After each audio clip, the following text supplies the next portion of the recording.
2년마다 칩에 들어가는 트랜지스터 수가 2배 늘어난다는 무어의 법칙이 발전을 이끌어왔습니다. 그런데 이 위대한 여정이 지금 거대한 벽에 부딪혔다는 말이 나오고 있는데요. 오늘은 IMEC에서 소개한 자료들을 토대로 반도체 기술의 미래를 가로막고 있는 5개의 거대한 장벽은 무엇인지, 그리고 인류는 이 한계를 넘어서기 위해 어떤 놀라운 기술들을 개발하고 있는지 하나씩 파헤쳐 보겠습니다.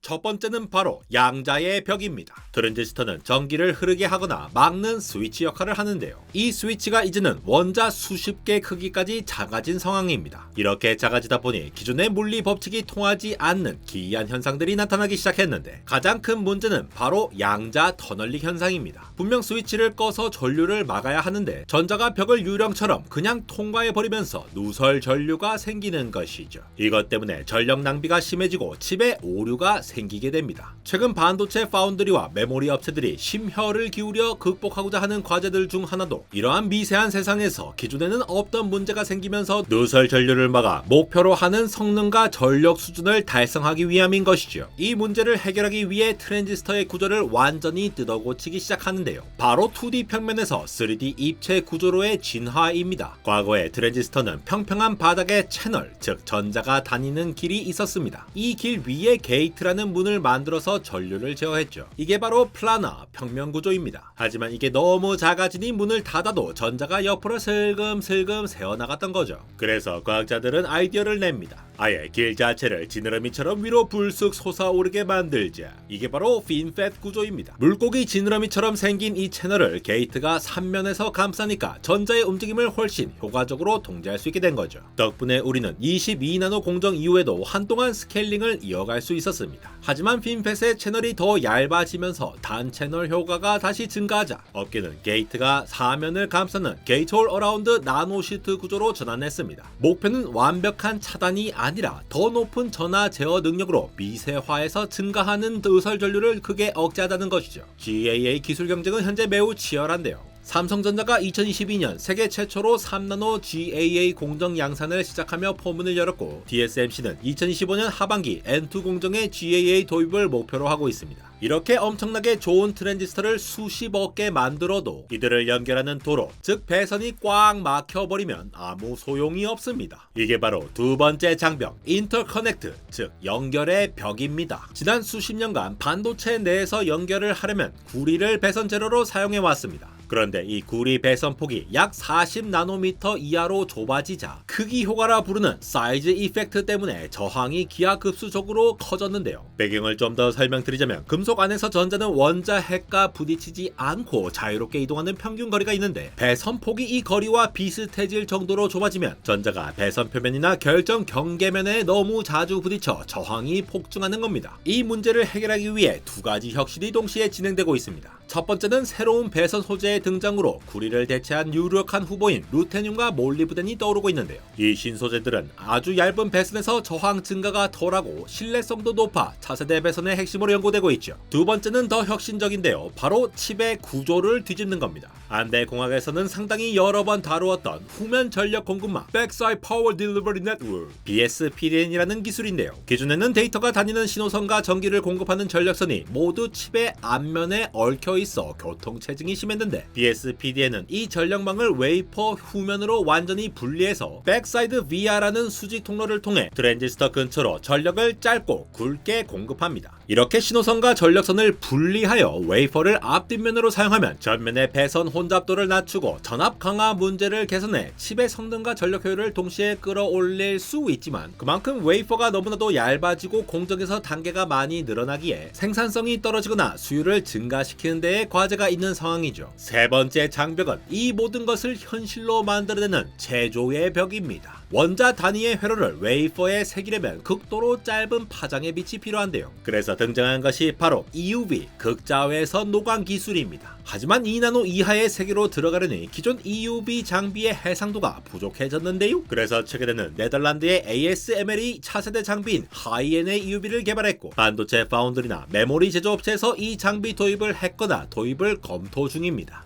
NA 즉 개구수는 렌즈가 빛을 모으는 능력을 뜻하는데요. 이 수치를 0.33에서 0.55로 대폭 높여서 훨씬 더 미세한 패턴을 한 번에 그릴 수 있게 되는 건데 문제는 가격입니다. 하이-NA UV 장비 한 대 가격은 약 3억 8천만 달러, 기존 장비의 2배가 넘습니다. 최첨단 반도체 공장 즉 팹 하나를 짓는 데는 적게는 수십억, 많게는 수백억 달러의 막대한 투자가 필요하죠. 물론 하이-NA 기술은 해상도를 높여 복잡한 멀티 패터닝 공정을 줄이고 수율을 개선할 잠재력이 있지만 장비 자체의 가격과 새로운 소재 요건 때문에 웨이퍼당 원가 상승이라는 트레이드오프가 존재합니다. 네 번째는 메모리 장벽입니다. 프로세서 즉 칩의 두뇌는 엄청나게 빨라졌는데 데이터를 저장하고 가져오는 메모리의 속도가 그를 따라가지 못하는 현상이죠. 특히 엄청난 데이터를 처리해야 하는 AI 시대에 이 문제는 더욱 심각해졌습니다. 이 메모리 장벽을 넘기 위한 핵심 전략이 바로 칩넷과 HBM입니다. 칩넷은 거대한 칩 하나를 만드는 대신 기능별로 잘게 쪼갠 작은